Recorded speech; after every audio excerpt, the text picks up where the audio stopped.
Времени доброго суток. Вот, друзья, наткнулся на комментарий к видео про стратификацию. Кто-то подметил, что очень познавательное видео. Там такое коротенькое видео. В этот контейнер помещали семена ели.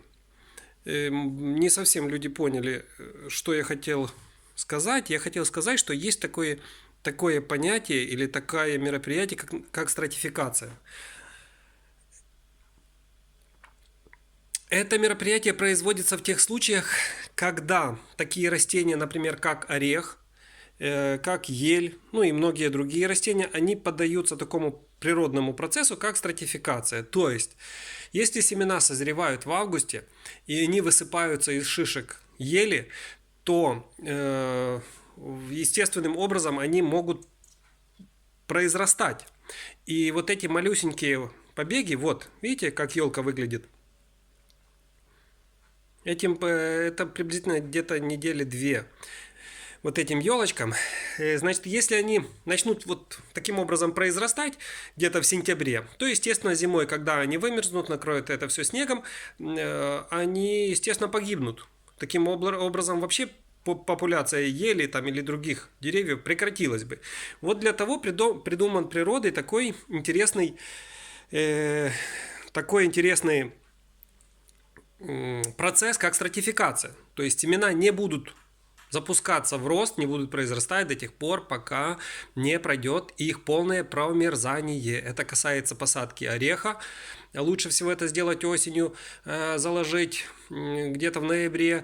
Тоже касается ели и множества других природных растений. Только после зимнего промерзания весной эти растения просыпаются, пускают росточки, и у них есть целых 3 сезона для того, чтобы укрепить свою корневую систему и спокойно пережить следующую зиму. Вот об этом моменте я хотел показать на своем примере. Для стратификации я использовал вот такой контейнер. Из него была сделана такая вот тепличка. Вот от нее крышка. Но сейчас она стала уже мешать елочкам. Я ее снял. Но я сейчас наблюдаю, что происходит из этих вот росточков. Но все дело в том, что нам необходимо было произвести стратификацию для того, чтобы убедиться в схожести именно нашего посевного материала. То есть я проверял, насколько у него есть возможность произрастать. Но все дело в том, что посадку мы делали, я публиковал это видео, мы посадку делали таким экспериментальным образом, значит, на поле. Там огромное количество, гектар, скажем, этих елок было засеяно, и нужно было узнать в дальнейшем, если какой-то будет у нас результат, в чем была причина тех или иных развитий истории каким-то образом. Значит, нужно было узнать, насколько схож наш семенной материал. Потому что собирали мы его первый раз в прошлом году. Первый раз наши елки дали урожай шишек, первый раз мы собирали семена, первый раз делали посадку, и чтобы это все проверить, мы поступили очень правильно. Я провел стратификацию, поместил это в контейнер, накрыл крышкой, проморозил это 2 недели в морозилке, после этого достал, поставил на солнце, создал природные условия. Когда это все поджарилось, они все повыскакивали. То есть материал для посадки елок был выбран правильно, он схож. Поэтому в природных условиях на поле у нас должен получиться вот такой же результат.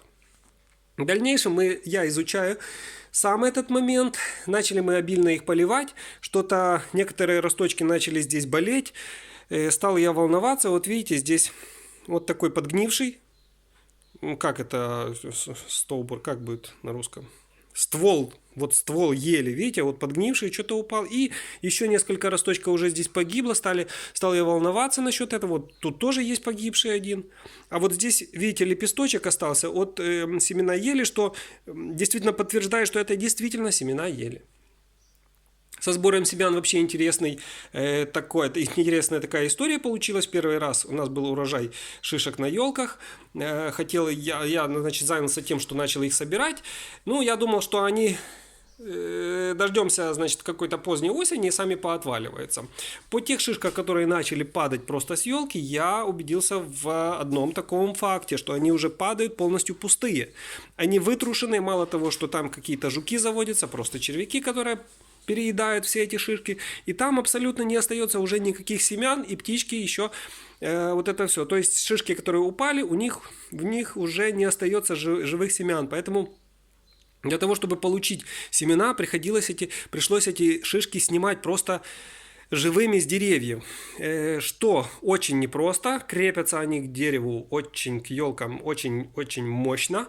Растут они так, что туда не подобраться ни лестницей, ни каким-то другим способом, разве что каким-то дроном, вертолетом или Карлсоном. Значит, когда-то я продемонстрирую, был изобретен специальный такой очень хитрый прибор для сбора шишек, для того, чтобы их целиком снимать. В дальнейшем они досушивались. И вот этим способом, с такой вот искусственной стратификацией, проверялось то, насколько наши методы сбора, сушки и всего остального были эффективны для подготовки хорошего посевного материала. Ну, как видите, результат перед вами. Значит, семена живые, собраны правильно, высушены правильно. В этом году мы опять же повторим снова это все мероприятие, ну и о дальнейших развитии этих событий по выращиванию соснового леса, следите за каналом, я буду время от времени что-то публиковать и рассказывать о судьбу вот этого перед вами двухнедельного елового леса. С вами был Макс Селлер на канале Farming Mushroom School.